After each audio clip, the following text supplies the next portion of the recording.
So hey guys, যোনখন চিনেমাৰ কাৰণে অসমৰ ৰাইজে ইমান দিন ধৰি এক্সাইটেড হৈ আছিলে বা ইমান দিন ধৰি অপেক্ষা কৰি আছিলে, সেইখন চিনেমা ৰিলিজো হ'ল আৰু লগতে সেইখন চিনেমা হলৰ পৰা আঁতৰিও গ'ল আৰু সেইখন চিনেমাই ইমান এটা ভাল পাৰফৰ্মো নকৰিলে।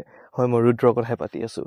কিন্তু তাৰ পিছতে অন্য এখন অসমীয়া চিনেমা ৰিলিজ হৈছে, সেইখন হ'ল মালামাল বইজ।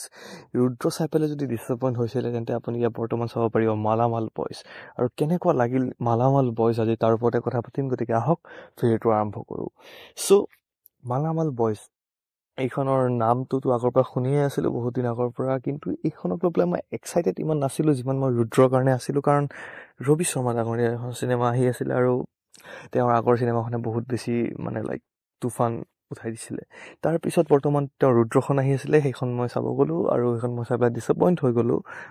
এক্সপেক্টেশ্যনছ লৈ পেলাই গৈছিলোঁ, কিন্তু বৰ্তমান এইখন চিনেমা চাব গ'লোঁ মই উইদাউট এক্সপেক্টেশ্যনছ। খালি অকণমান এক্সাইটেড আছিলোঁ জাষ্ট বিকজ দুজন বহুত ডাঙৰ এক্টৰ আছে এইখন চিনেমাত, গম পাই আপোনাৰ মই কাৰ কথা কৈছোঁ।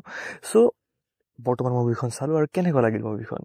অ'ভাৰঅল যদি মই ক'ব যাওঁ, আপুনি বিদুৰ ভাইৰ পিছত যদি এখন কমেডি মুভি চাব বিচাৰিছে, তেন্তে আপুনি এইখন মুভিক এটা ট্ৰাই দিব পাৰে। নিশ্চয় এইখন মুভি কমেডিৰ ক্ষেত্ৰত বহুত বেছি ভাল হৈছে। আৰু মই যোনজন এক্টৰ আছে তেখেতসকলৰ এক্টিং চাব গৈছিলোঁ, কিন্তু অকল তেখেত দুজনক বাদ দি পেলাই যদি আপুনি বাকী কেইজনৰো এক্টিং চাই, আপুনি চাই পেলাই ডিছএপইণ্ট নহ'ব। তেখেত দুজনটো আছে, তেখেত দুজনে নিজৰ ৰোলটো বহুত ধুনীয়াকৈ প্লে' কৰিছে, বা যিখিনি সময় তেখেত দুজন থাকে স্ক্ৰীণত আপোনালোকে নিশ্চয় এণ্টাৰটেইন হ'ব, বা যিখিনি সময় তেখেত দুজন নাথাকেও এই চাৰিজন ল'ৰাই আপোনালোকক নিশ্চয় এণ্টাৰটেইন বহুত বেছি কৰিব। কমেডি ভাল আছে মুভিখনৰ, চিচুৱেশ্যনেল কমেডি যোনটো কয়, বা যোনটো ডাইলগৰ কমেডি হয়, সেই কমেডিটো বহুত ধুনীয়াকৈ আপুনি পাব, আপুনি হাঁহিব পাৰিব ফেমিলিৰ লগত গৈ পেলাই। একো এডাল্ট চিন তেনেকৈ নাই, ৱল্গাৰ ডাইলগছ তেনেকৈ নাই। আপুনি নিশ্চয় গোটেই সম্পূৰ্ণ পৰিয়াল লৈ পেলাই যাই পেলাই চিনেমাখন চাব পাৰিব আৰু নিশ্চয় ভাল পাব। আপুনি যদি কমেডি চাব বিচাৰিছে, জাষ্ট অকণমান হাঁহিব বিচাৰিছে, তেন্তে আপুনি নিশ্চয় গৈ পেলাই হাঁহিব পাৰে। আৰু যদি অকণমান লজিকেদি চাব বিচাৰে, তেন্তে আপুনি কিছুমান জেগাত অকণমান লজিকটো আপুনি বাদ দিব লাগিব।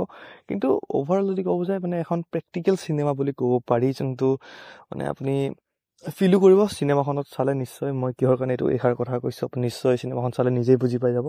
আৰু অ'ভাৰঅল ক'ব গ'লে এক্টিঙৰ ক্ষেত্ৰত সকলোৱে এক্টিং ভালেই কৰিছে। এটা দুটা মিডিল অফ দ্য কেৰেক্টাৰ আপুনি এনেকুৱা পাব, যেনে অকণমান যদি আপুনি ডিপলি চিনেমা চায়, তেন্তে আপুনি অকণমান ফিল কৰিব যে এটা এক্টিংটো অকণমান লুজ আছে। কিন্তু মেইন কেৰেক্টাৰকেইটা ঠিকেই কৰিছে। ছাইড পাৰ্টৰ কথা মই কৈ আছিলোঁ। মেইন এক্টৰকেইটা যিকেইজন আছে, সেইকেইজনে গোটেইকেইজনে নিজৰ ৰোলটো, নিজৰ কেৰেক্টাৰটো বহুত ধুনীয়াকৈ প্লে' কৰিছে। আপুনি নিশ্চয় এণ্টাৰটেইন হ'ব। গতিকে আপুনি চাইছেনে নাই মোক নিশ্চয় কমেণ্টত জনাব। যদি চোৱা নাই, তেন্তে নিশ্চয় ওৱান টাইম ৱাটচ চাই ল'ব পাৰে।